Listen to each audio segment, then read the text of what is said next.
And a very proud and our fast bowler bowled really well. টানা 2 ম্যাচের চরম batting বিপর্যয়ে সিরিজ হাতছাড়া, অথচ ম্যাচ শেষে ড্রেসিং রুমে বসে তৃপ্তির হাসি হাসছেন অধিনায়ক। হারারে স্পোর্টস ক্লাবের সবুজ ঘাসে জিম্বাবুয়ে যখন সিরিজ জয়ের আনন্দে ভাসছে, তখন মাত্র একটি সান্ত্বনার জয় পেয়ে বোলারদের বন্দনায় মেতে উঠেছেন মেহেদী হাসান মিরাজ। তিনি কি সত্যি আগের 2 ম্যাচের লজ্জাজনক ভরাডুবির কথা ভুলে গেছেন, নাকি এই 199 রান তাড়া করার সান্ত্বনা দিয়ে দর্শকদের চোখ ফাঁকি দেওয়ার চেষ্টা চলছে?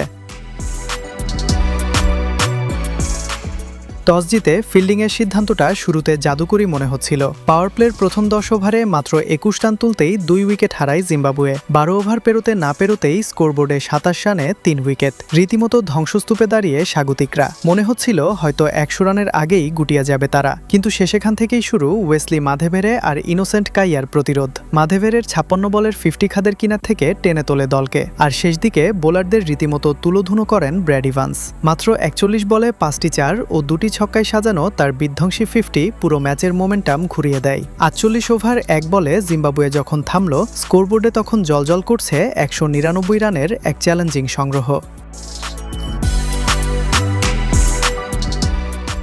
200 রানের লক্ষ্য। আগের 2 ম্যাচের ব্যাটিং ভূত নিশ্চিতভাবেই ড্রেসিং রুমের আনাচে কানাচে ঘুরঘুর করছিল, কিন্তু ক্রিজে নেমেই সব হিসেব পাল্টে দিলেন তানজিদ হাসান তামিম আর সৌম্য সরকার। জিম্বাবুয়ের পেসারদের লাইন লেন্থ রীতিমতো ছিন্ন ভিন্ন করে দিলেন তারা। মাত্র 54 বলে দলীয় 50, 164 বলে তাদের গড়া 150 রানের বিশাল উদ্বোধনী জুটি প্রতিপক্ষের হাত থেকে ম্যাচটা নির্মমভাবে ছিনিয়ে নেয়। সৌম্যর 64 বলে করা 50 আর তানজিদ তামিমের ব্যাট থেকে আসা ঝলমলে 94 রানের ইনিংস প্রমাণ করছিল উইকেটে টিকে থাকার মানসিকতা থাকলে এই পিচেই রাজত্ব করা সম্ভব। মাত্র 36 ওভারেই জয়ের বন্দরে পৌঁছে যায় বাংলাদেশ। জয়টা এলো ঠিকই, কিন্তু এই জয় কি সত্যিই কোনো স্বস্তি দিতে পারল? ম্যাচ শেষে ক্যামেরার সামনে দাঁড়িয়ে মিরাজ, তাসকিন, শরীফুল, নাহিদদের দুর্দান্ত বোলিং আর উদ্বোধনী জুটিটির প্রশংসায় ভাসলেন। ছেলেরা দারুণ খেলেছে, মোমেন্টাম পেয়েছি, এই কথাগুলো দিয়ে যেন আগের 2 ম্যাচের ব্যর্থতা ধুয়ে ফেলার আপ্রাণ চেষ্টা।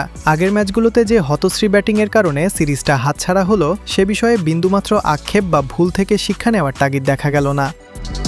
অন্যদিকে ম্যাচ হেরেও ট্রফি হাতে ঠিকই উৎসব করছে জিম্বাবুয়ে, আর সিরিজ সেরা ব্র্যাড ইভান্স টি-20-র জন্য হুঙ্কার দিয়ে রাখছেন। নিজেদের দুর্বলতাগুলো বারবার কার্পেটের নিচে লুকিয়ে রেখে শুধু সান্ত্বনার জয়ে এমন আত্মতুষ্টিতে ভুগলে বিশ্ব ক্রিকেটে টিকে থাকা যায় না। ভুল থেকে শিক্ষা না নেওয়ার এই জেদি মানসিকতা আর কতদিন দর্শকদের হতাশায় ডোবাবে? সান্ত্বনার এই জয় কি আসলেই স্বস্তির, নাকি আরও বড় কোনো পতনের পূর্বাভাস?